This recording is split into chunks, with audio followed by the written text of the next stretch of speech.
Hi everyone, welcome to study कर। मैं दुष्यंत आपके सामने एक बार फिर से हाजिर हूँ लेक्चर 5 को लेकर। तो कैसे हैं आप लोग? उम्मीद करता हूँ बहुत ही शानदार और जबरदस्त होगे। आपकी तैयारी काफी अच्छी चल रही होगी।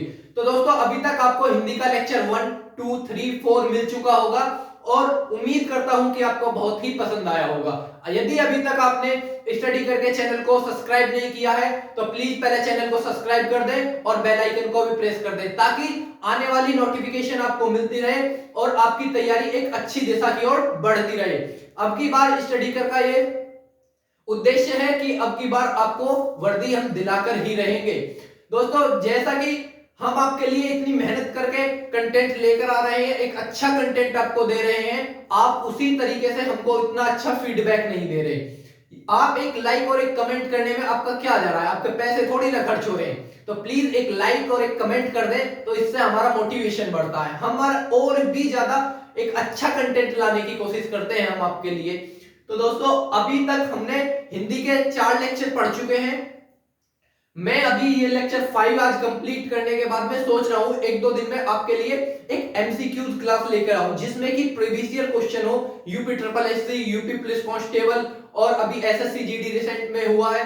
तो मैं सोच रहा हूं ये सब आपके लिए लेकर आऊं, ताकि आपको ये पता चले कि जो मैं आपके लिए पढ़ा रहा हूं वे आपके एग्जाम के हिसाब से कुछ अच्छा भी पढ़ा रहा हूं या ऐसे ही। तो आपको तब पता चलेगा कि आपकी तैयारी को मैं कितना डीप ले जाके पढ़ा रहा हूं। कोई भी इतने डीप तरीके से आपको नहीं पढ़ा रहा होगा पूरे यूट्यूब पे, जितना स्टडी कर आपको पढ़ा रहा है। तो दोस्तों, अभी रिसेंट में एसएससी जीडी का पेपर हुआ है। आप 16 और 18 के 2 पेपर आ चुके हैं, आप जाके उठा के देखिए। और हमारी प्लेलिस्ट में अभी भी एसएससी जीडी का क्रैश कोर्स पड़ा हुआ है, वहां से जाकर देखिए। हिंदी की क्लासेस को same to same ditto question फंसे हैं। मैथ की क्लासेस देखिए, जीएस की क्लासेस देखिए, सीधे क्वेश्चन, डिजिट भी चेंज नहीं हुआ है, सीधे के सीधे क्वेश्चन फंसे हैं। एक बहुत छोटे समय में वो हमने क्रैश कोर्स चलाया आपके लिए, 14 दिन का क्रैश कोर्स था। उसमें से सीधे एक ही पेपर में 20-20 क्वेश्चन एक ही पेपर से फंसे हैं। झूठ नहीं बोल रहा, आप जाके पेपर निकाल लीजिए ऑनलाइन, और अभी भी चैनल की प्लेलिस्ट में कोर्स पड़ा हुआ है, जाके विजिट करिए, एक बार देखिए, तभी तो आपको पता चलेगा कि हम आपकी तैयारी को किस लेवल पे करा रहे हैं। तो आइए करते हैं आज रस को स्टार्ट। कारक अभी मैंने आपको पढ़ा चुका हूं, समास पढ़ा चुका हूं, हिंदी वर्णमाला के 2 क्लासेस में ले चुका हूं। आपको बहुत मजा आ रहा होगा। ऐसे ही आज रस के अंदर मैंने आपको डुबा न दिया तो बात कहना। आज की क्लास के बाद में बहुत लोग रस में गलती करते हैं कि रस इतना टिपिकल है, ये है वो है, हिंदी इतना खतरनाक सब्जेक्ट है। कुछ नहीं है। अगर जो एक एक क्लास आपने पूरी विजिट करी है, पूरे तरीके से अच्छे मन से देखी है, हर लेक्चर आपने पूरा कंप्लीट करा है, तो आज के बाद आपको रस में कभी कोई दिक्कत नहीं होगी। कारक आप पढ़ चुके हो, अगर जो पूरा लेक्चर आपने किया है, कारक में कभी कोई दिक्कत नहीं होगी, समास में कभी कोई दिक्कत नहीं होगी, इस चीज की गारंटी मैं लेता हूं। और आप आज ये रस में आपको पढ़ाऊंगा, काफी थोड़ा बड़ा चैप्टर हो सकता है, 2 दिन में आ पाए, 2 लेक्चरों में आ पाए, तो परेशान ना हो। आज मैं रस आपको इतने अच्छे तरीके से समझाऊंगा कि बहुत ही अच्छे तरीके से। बात करते हैं रस कि होते क्या है रस। तो दोस्तों, रस जो काव्य काव्य को पढ़ने या सुनने, डेफिनेशन समझेंगे रस की। पहले क्या है? जो भी हम काव्य को पढ़ने या सुनने में जिस आनंद की अनुभूति होती है, क्या जिस आनंद की अनुभूति होती है, वही रस कहलाता है। अब समझो कैसे।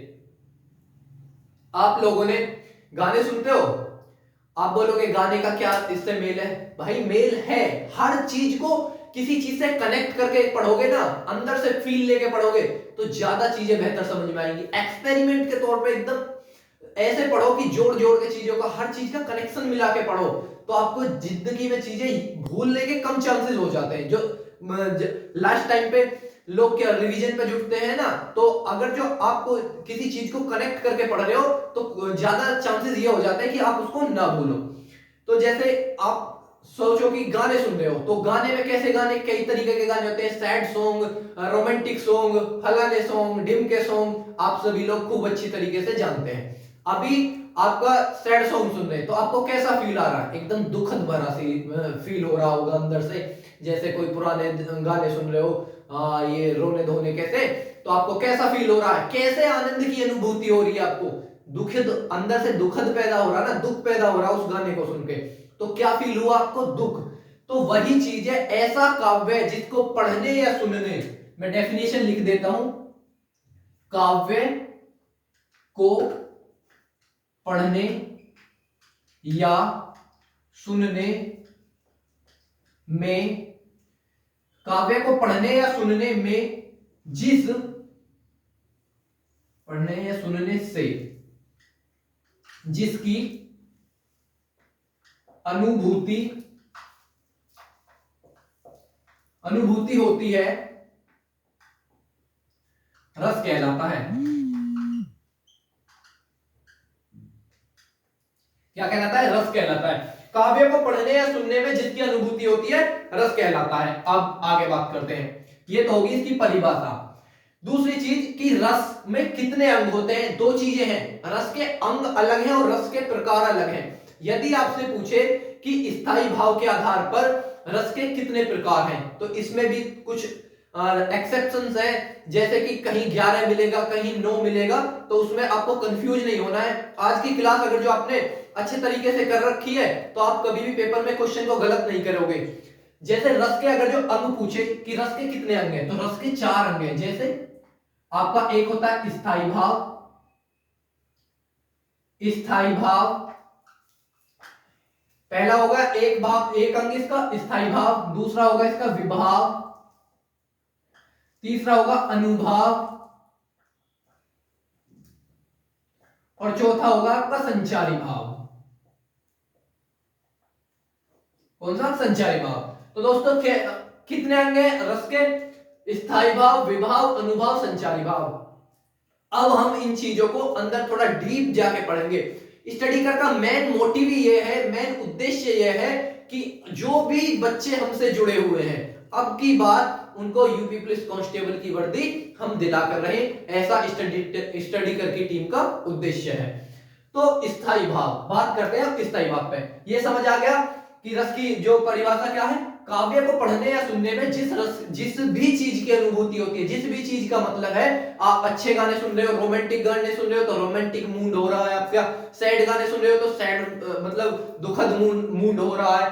तो हर तरीका का है। जैसे आप डिस्को सॉन्ग सुन रहे हो तो नाचने का मन कर रहा है, एक भाव अंदर से उत्पन्न नहीं हो रहा। तो ये जो अंदर का जो भाव उत्पन्न हो रहा है, इसी को भाई हम रस कहते हैं। तो अब पढ़ेंगे हम स्थायी भाव। कौन सा? स्थायी भाव। की क्या होता है स्थायी भाव? हर रस का अपना एक स्थायी भाव होता है, कि जो उसका स्थायी भाव का मतलब है प्रधान भाव, जो उसकी चीज के अंदर प्रधान है। तो स्थायी भाव कितने होते हैं? 9 होते हैं। मतलब कि यदि आपसे पूछ लिया जाए कि रस कितने होते हैं, तो 9 होते हैं। लेकिन अब के जो आजकल के आचार्य हैं, उन्होंने कितने रस बना दिए हैं? 11। कैसे?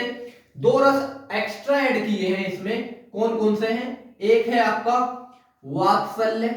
कौन सा? वात्सल्य। और दूसरा कौन सा है? भगवत विषाद। कौन सा? भगवत विषाद, भगवत विषय।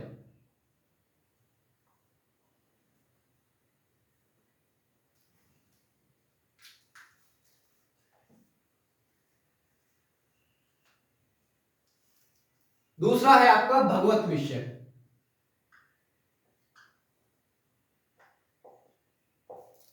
ये तो ये दोनों जो रस हैं, ये अभी रिसेंट में, मतलब कि जो अब के आचार्य हैं, उन्होंने इनको जोड़कर संख्या कितनी बना दी है? 11।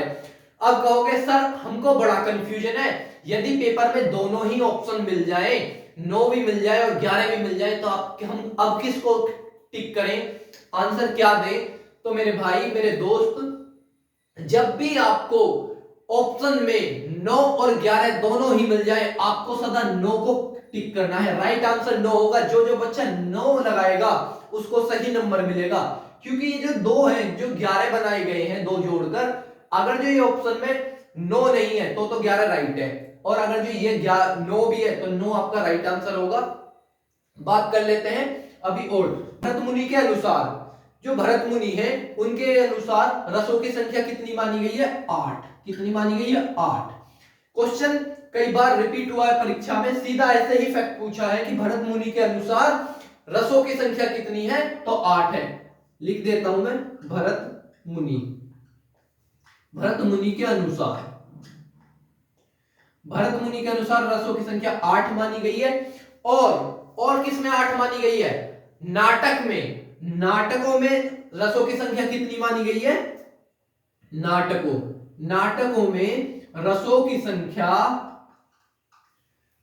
संख्या आपकी कितनी मानी गई है दोस्तों? ये भी 8 मानी गई है। मेरा ये वादा है, पूरी स्टडी कर टीम का ये वादा है, यदि आप हर लेक्चर पूरे दिल के साथ एकदम मन बना के पढ़ोगे। देखो दोस्तों, ये तो आप भी मानना पड़ेगा, आपको भी मानना पड़ेगा कि यदि आपका मन अच्छे से नहीं है तो आपको कोई कितना भी अच्छा पढ़ा ले, आपके दिमाग में नहीं आने वाला है। जब तक दिमाग और एकदम मन को एकाग्रचित नहीं करके बैठोगे आप, तो कभी भी आपका दिल पढ़ाई में नहीं लगने वाला है। मेरी ज्यादा से ज्यादा यही कोशिश रहेगी कि मैं आपको एक अच्छा तरीका, एक आसान से आसान तरीका लेकर आऊं, चीजों को, डिफिकल्ट चीजों को तोड़ मरोड़ के ऐसा आपके आगे प्रेजेंट करूं जिससे कि आपको एकदम आसानी से समझ में आ जाए। तो इतनी बड़ी चीजें नहीं लिखनी है, हमें छोटी छोटी चीजों को लिखना है, एग्जाम्पल के तौर पे समझना है। एग्जाम्पल भी कैसे? जो हमारी दैनिक जिंदगी से जुड़े हुए हैं, जो हमारे दैनिक दिनचर्या में आ रहे हैं, ऐसे एग्जाम्पल लेना है जिससे कि हम चीजें को कनेक्ट करें और याद रख सकें ज्यादा से ज्यादा। इसीलिए अपने जो भी अपना एग्जाम्पल लेने हैं हमको, वे अपने दैनिक जीवन से जुड़े हुए लेने हैं। अब नाटकों में रसों की संख्या 8। देखो इसको कैसे याद रख सकते हैं? आप मूवी देखने जाते हो, नाटक मतलब मूवी तो है, नाटक करना मतलब मूवी। आप मूवी देखने गए, कोई भी पूरी मूवी ऐसी बता दो जिसमें बस पूरी मूवी में मौन, एकदम मतलब शांत, ऐसे शांत खड़े हो, चुप, कोई कुछ नहीं बोल रहा, चुप है। कोई ऐसी मूवी? आज तक कोई ऐसी मूवी नहीं होगी कि बिल्कुल शांत रहे। बाकी जो ये 9 है, इसमें से जो एक रस घटाया गया है नाटकों में, वो कौन सा रस घटाया गया है? शांत रस। शांत रस को नाटक में इंक्लूड नहीं किया गया है। वो क्यों? क्योंकि इसका कोई कैरेक्टर ही नहीं है नाटकों में। तुम बताओ, है कोई ऐसी मूवी कि जिसमें केवल व्यक्ति शांत हो, पूरी मूवी ऐसे ही निकल जाए शांति के तौर पे, ऐसे ही शांत एकदम आदमी खड़ा है चुपचाप ऐसे? तो ऐसी कोई मूवी नहीं होगी। बाकी आपका हास्य मतलब हास्य, श्रृंगार, योग, वियोग, संयोग, ये जो है, ये सब आपको नाटकों में को देखने में मिलता होगा। नाटकों में कि कहीं श्रृंगार हो रहा है, श्रृंगार में भी वियोग श्रृंगार हो रहा है, या संयोग श्रृंगार हो रहा है, शोक हो रहा है, हास्य हो रहा है, अद्भुत एकदम कोई बिल्डिंग गिर रही है, ये सब चीजें आपको देखने के लिए मिल जाती है मूवी में। पर पूरी मूवी कहीं शांत के बेसिस पे, कोई शांत बिल्कुल कुछ, कोई एक्टिविटीज ही नहीं हो रही, ऐसी कोई मूवी अभी तक आपने देखने को नहीं मिली होगी। तो इसीलिए जो शांत रस है उसको नाटक में नहीं रखा गया। समझ में आ गई चीजें? तो अब हम पढ़ने वाले हैं रस कितने हैं हमारे, अंदर जाएंगे। अब रसों की संख्या मैंने बता दी। यदि आपको कह दे भरत मुनि के आधार पर रसों की संख्या कितनी है, तो 8 है। मूल रसों की संख्या कितनी है? 9 है। अब के आचार्यों ने संख्या जोड़ के कितनी कर दी है? 11 कर दी है। रस क्या होते हैं? रस वो होते हैं जिस भी काव्य को सुनने पढ़ने में व्यक्ति को आनंद की अनुभूति महसूस होने लगे। आनंद की या किसी भी चीज की अनुभूति हमें महसूस होने लगे, वो ही रस है। चाहे वो आनंद की अनुभूति महसूस हो रही हो, दुखद की अनुभूति महसूस हो रही हो, वो सब रस है। तो अब तक जो भी मैंने चीजें पढ़ाई आपको समझ आ गई। अब चलते हैं कि रस में अंदर। तो स्थायी भाव के आधार पर 9 होते हैं। और अब पहला रस पढ़ेंगे हम, कौन सा? श्रृंगार रस। पहला रस आपका कौन सा होगा? श्रृंगार। ये रस एकदम ऐसा रस होगा कि आपको पूरा मजा दिला देगा, एकदम पूरा। क्योंकि ये जो रस है, ये रस आपकी दैनिक जिंदगी से जुड़ा हुआ है, जो आज की जनरेशन में चल रहा है, ट्रेंड है आजकल का। वो क्या है? श्रृंगार रस है। जैसे कि आज किसी का ब्रेकअप हो गया, पैचअप हो गया, ये आजकल की दैनिक जिंदगी में बहुत आम चीजें हो रही है। तो ये जो भी कुछ प्रक्रिया चल रही है, ये सब श्रृंगार रस के ही अनुसार चल रही है। तो मैं इसको थोड़ा सा इधर से रफ करता हूं और एकदम अच्छे से डीप तरीके से आपको ऐसे पढ़ाऊंगा श्रृंगार रस कि जिंदगी में आप श्रृंगार रस नहीं भूल पाओगे। तो आइए श्रृंगार रस को करते हैं शुरू। अब श्रृंगार रस को दिल थाम के बैठिएगा, एकदम ऐसे पढ़ना है कि बहुत ही आनंद के साथ में, बिल्कुल अपनी दैनिक जिंदगी पर लेकर हम इसको चर्चा करेंगे, पढ़ेंगे। जैसे श्रृंगार रस। श्रृंगार रस का जो स्थायी भाव होता है, स्थायी भाव, श्रृंगार रस का स्थायी भाव क्या होता है? रति होता है। रति मतलब कि स्थायी भाव कौन? रति। क्वेश्चन सीधा सीधा आपसे एग्जाम में इतना ही पूछता है। डीप में आपको बहुत पढ़ाऊंगा, बहुत डीप पढ़ाऊंगा, पर एग्जाम के लेवल से भी नीचे लेकर जाऊंगा आपको, जिससे कि कहीं से भी आपको एग्जामिनर आपके लिए क्वेश्चन पूछे तो आपके हाथ से वो छूटे ना। क्वेश्चन आपको यहीं तक पूछा जाएगा कि श्रृंगार रस का स्थायी भाव क्या होता है। ऑप्शन में आपको रति मिलेगा, टिक कर देना, नंबर आपका पक्का। पर क्या करूंगा मैं, यहां तक आपको सीमित नहीं रखूंगा, आपकी दैनिक दिनचर्या में लेकर जाऊंगा, जहां से आप चीजों को पकड़ोगे कि आखिर है क्या।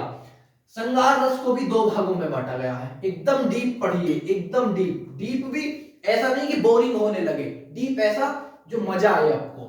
श्रृंगार रस को दो भागों में बांटा गया है। संयोग श्रृंगार, कौन सा? संयोग श्रृंगार। अरे एक होता है वियोग श्रृंगार, वियोग श्रृंगार। दोस्तों जब हम इसको डीप पढ़ेंगे तो जाहिर सी बात है कि लेक्चर बड़ा होगा, तो पक्का ये जो क्लासेस है, ये जो आपके लेक्चर है रस का, ये आपका जहां तक है 2 ही डे में कंप्लीट हो पाएगा। पर टेंशन मत लीजिए, स्टडी करने का उद्देश्य यही है कि आपको कई बार मैं बता चुका हूं कि यदि अगर जो रस से क्वेश्चन आए तो आपसे बाहर ना जा पाए, यही बस स्टडी कर का मेन उद्देश्य है। अब बात करते हैं संयोग श्रृंगार और वियोग श्रृंगार। तो इससे पहले हमको थोड़ा सा पढ़ना पड़ेगा आश्रय, आलंबन, उद्दीपन, अनुभाव, संचारी भाव। कहोगे सर ये क्या बला लिया उठाकर? भैया 2 मिनट का दान दो, यही बला तो मजा देगी पूरा। आश्रय क्या होता है? आश्रय तो श्रृंगार रस, श्रृंगार रस का जो, श्रृंगार रस में हम जिनके बारे में पढ़ने वाले हैं, हम पढ़ने वाले हैं 2 लोगों के बारे में, एक नायक और एक नायिका। समझ आ रहा है? नायक और एक नायिका मतलब कि एक हीरो एक हीरोइन, या एक एक्टर एक एक्टरनी। तो आश्रय, आश्रय कौन होता है? आश्रय होता है आपका नायक। नायक अभी बस थोड़ी सी देर चीजों को बर्दाश्त करो, थोड़ी सी देर इनको थामो। अभी मैं जब इनको एग्जांपल में प्रो के आपको बताऊंगा ना, तब चीजें एकदम क्लियर हो जाएंगी। आश्रय कौन हो गया? नायक। आलंबन कौन हो गया? मतलब कि जो नायक के ऊपर आश्रित है। हीरोइन किसके ऊपर आश्रित होती है? हीरो के ऊपर।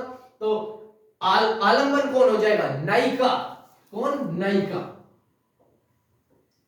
नायिका आपकी हो जाएगी आश्रित, मतलब कि नायक के ऊपर। अब बात करते हैं उद्दीपन। अब तुम समझो, एक नायक है, एक नाटक है, उस नाटक में एक नायक है एक नायिका है। तो पहले तो डायरेक्ट तो एकदम प्रेम तो होता नहीं है, डायरेक्ट ही जाकर पहले तो कुछ चीजें चलती हैं, स्टोरी बनती है, कोई बस में जाता है, कोई साइकिल के पीछे जाता है, कोई इस चीज को मुझे ज्यादा डिफाइन करने की जरूरत नहीं है, आप लोग काफी एक्सपर्ट हो इन चीजों में। तो उद्दीपन, उद्दीपन में क्या होता है दोस्तों? उद्दीपन में जो कुछ इशारे होते हैं नायक और नायिका के द्वारा, जैसे कि मुस्कुराना, ठीक है, सैन चलाना, ये जो जितने भी इशारे होते हैं, अभी तक केवल इशारे में ही जो बातें चल रही हैं उसको कहते हैं उद्दीपन। ये सब एक पढ़ाई का ही हिस्सा है मेरे भाई, ये कोई मजाक नहीं चल रहा है, मैं कोई आपको फिल्म नहीं दिखा रहा या आपको कोई स्टोरी नहीं बता रहा, ये सब एक पढ़ाई का ही हिस्सा है। जब आप अंदर स्टडी का काम ही है कि आपको एकदम डीप पढ़ाना, और डीप भी कैसे पढ़ाना? आपकी दैनिक दिनचर्या से मिलाकर। तो उद्दीपन का क्या है? जो हमारे इशारे होते हैं, इशारे, इशारे मतलब मुस्कुराना, जैसे मुस्कुराना, मुस्कुराना, सैन चलाना मतलब आंखें चलाना, आंखें चलाना, ये जितने भी इशारे होते हैं ये आपके उद्दीपन में आते हैं। आप नायक हो गया, नायिका हो गई, इशारों में कुछ बात हो गई, तो आगे तो प्रक्रिया बढ़नी है जरूर। अब जब आगे प्रक्रिया बढ़ेगी तो अनुभव आएगा। एक आश्रय में नायक है, आश्रित उस पर नायिका है, बातें हुई कुछ इशारों में ऐसे कि अब अनुभव अंदर से निकलने लगेगा।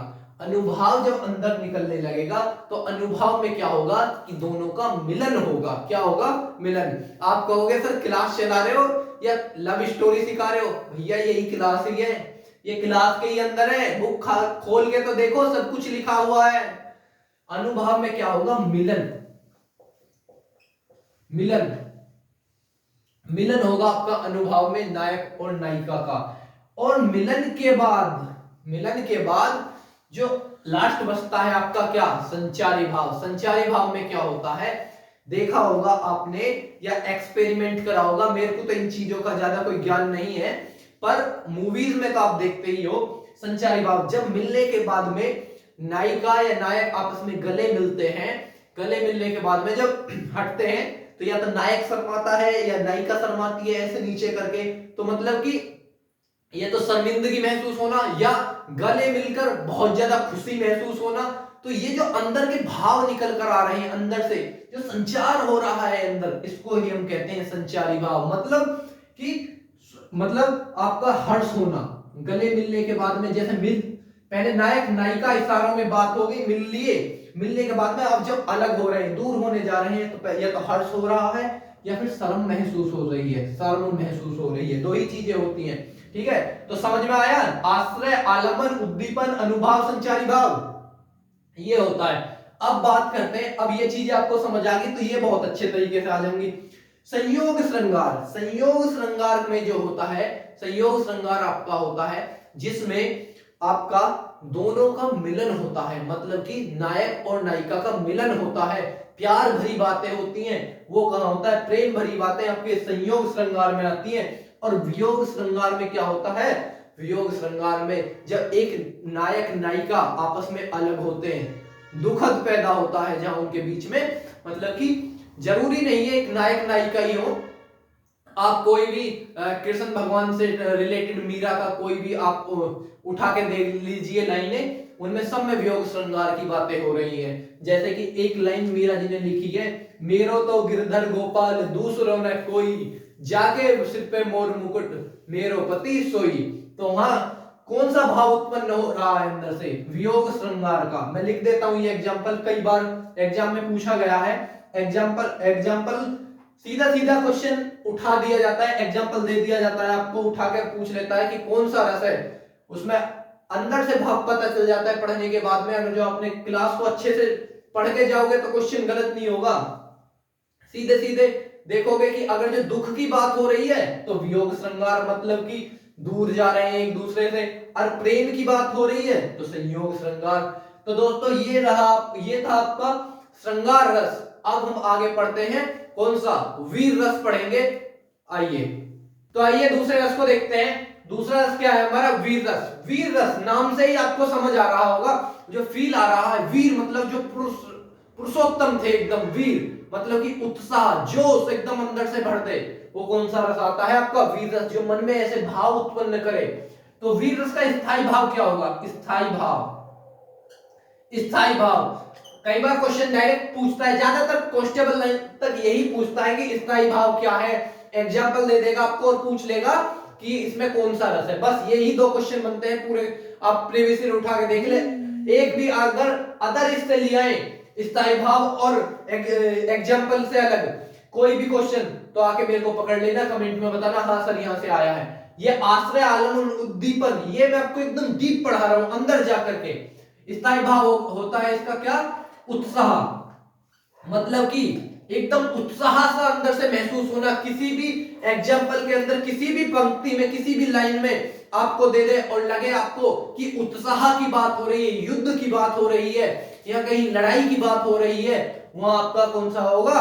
आपका वीर रस होगा। जैसे कि आपको एग्जाम्पल दिए हैं, मैं लिख के रखा है पहले, वीर तुम बढ़े चलो, धीर तुम बढ़े चलो, सामने पहाड़ हो कि सिंह की दहाड़ हो, तुम कभी रुको नहीं, तुम कभी झुको नहीं। कैसा फील हो रहा है अंदर से? हो रहा है कि कोई बड़ा एकदम जंग का ऐलान हो चुका है या किसी युद्ध का ऐलान हो चुका है, उसके लिए ये एक हमें लाइन बताई गई है जिससे हमारा मोटिवेशन ऊपर जाए, जिससे हमारा उत्साह बढ़ जाए। तो लाइन से ही पता चल रहा है कैसा रस है? वीर रस। ऐसे ही लाइन दे देगा आपको पेपर में और पूछ लेगा कि कौन सा रस है इसके अंदर, तो आप टिक कर दोगे वीर रस है।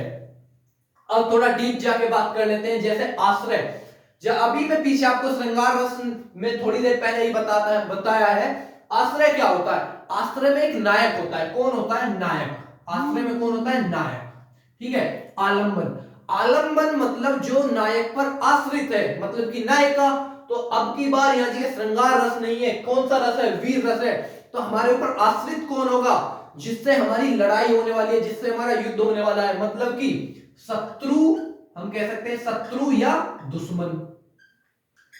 शत्रु या दुश्मन हमारा आलंबन होगा। उद्दीपन मतलब कि अब समझो, सामने दोनों पार्टी खड़ी है, दोनों सेनाएं खड़ी है, नायक भी खड़ा है और सामने हमारा अपोजिट साइड में दुश्मन या शत्रु भी खड़ा है। तो अगला जो सीन होगा वो क्या होगा? आपके दिमाग में क्या आएगा? युद्ध के नगाड़े बजेंगे या युद्ध के बाजे बजेंगे? जो युद्ध के बाजे बजेंगे या नगाड़े बजेंगे वे क्या होंगे? उद्दीपन होंगे। तो लिख सकते हैं हम युद्ध के बाजे, युद्ध के बाजे।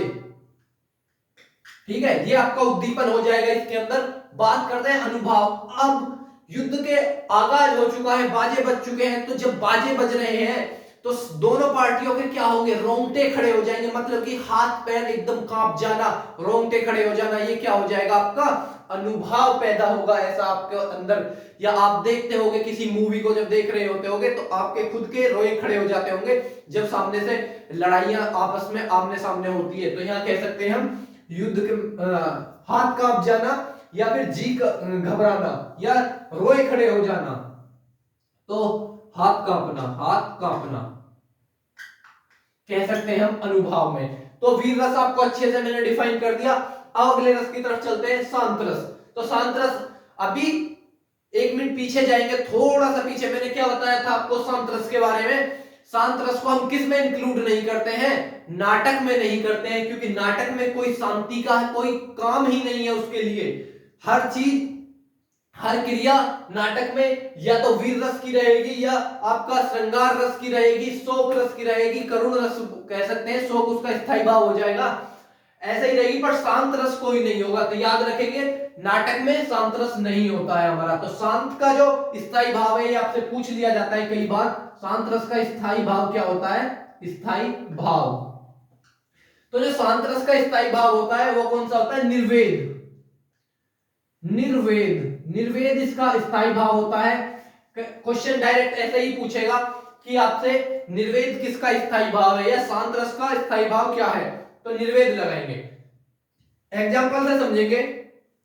मन रे तन कागज का पुतला, मन रे तन कागज का पुतला, लगे बूंद बिनस जाए, जिनमें गर्व करे क्यों इतना, जिन पे गर्व करे क्यों इतना। मतलब कि समझो, एक कह रहे हैं कि मन रे तू कागज का पुतला, मन रे तन कागज का पुतला, मन तू इतना क्यों इस पे गर्व करता है? ये तो एक कागज का पुतले समान है। अगर जो इसमें बूंद लग जाए तो कागज कैसा हो जाता है? एकदम गल जाता है ना। ऐसे ही जब आदमी के शरीर से प्राण निकल जाते हैं तो तब कैसा रह जाता है? मृत हो जाता है, मट्टी बन जाता है शरीर। तो इसीलिए कहा गया है इसको शांत रस के लिए। तो दोस्तों आज हिंदी का लेक्चर 5 आपको बेहद पसंद आया होगा। वीडियो पसंद आई हो तो वीडियो को लाइक करें, शेयर करें, कमेंट करें और चैनल को सब्सक्राइब करें। Thank you.